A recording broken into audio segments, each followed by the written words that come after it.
तिरुपति बालाजी के मंदिर प्रसाद में मिली जानवरों की चर्बी और मछली के तेल को लेकर बोले बागेश्वर सरकार। दक्षिण भारत में तिरुपति बालाजी के प्रसाद में चर्बी के घी का लड्डू का प्रसाद वितरण किया गया था या लगाया गया था। अगर यह जानकारी सत्य है तो ये बहुत बड़ा अपराध है। निश्चित रूप से भारत के सनातनियों के खिलाफ सुनियोजित तरीके से किया गया षड्यंत्र है। इस प्रकार का कृत्य करके भारत के सनातनियों का धर्म भ्रष्ट करने का पूर्ण रूप से तैयारी की गई है।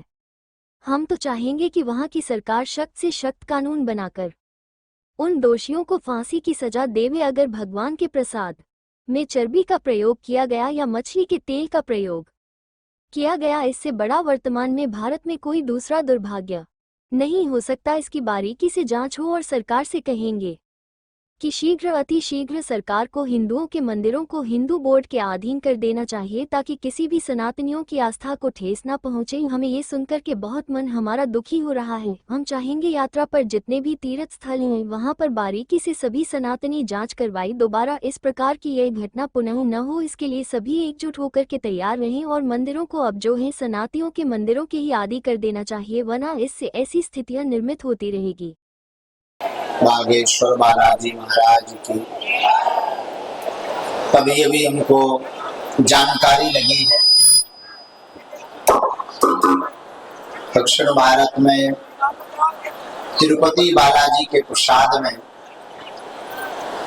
चर्बी के घी का लड्डुओं का प्रसाद वितरण किया गया था या प्रसाद लगाया गया। अगर ये जानकारी सत्य है तो ये बहुत बड़ा अपराध है।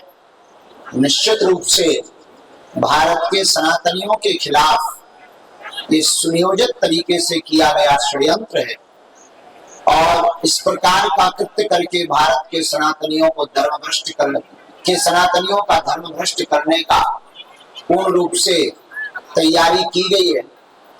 हम तो चाहेंगे कि वहां की सरकार सख्त से सख्त कानून बनाकर उन दोषियों को फांसी की सजा देवे।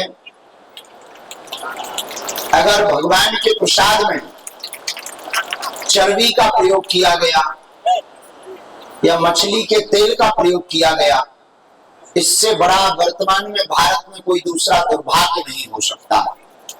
इसकी बारीकी से जांच हो।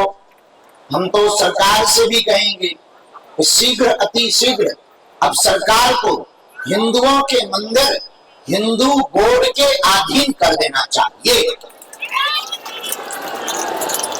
ताकि किसी भी सनातनी की आस्था को ठेस ना पहुंचे।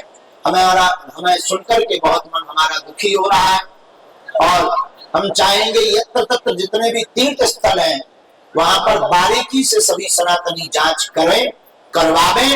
दोबारा इस प्रकार की यह घटना पुनः ना हो, इसके लिए सभी हिंदू एकजुट होकर के तैयार रहे और मंदिरों को अब जो है सनातनियों के मंदिरों के ही अधीन कर देना चाहिए, वरना ऐसी स्थितियां निर्मित होती ही रहेंगी।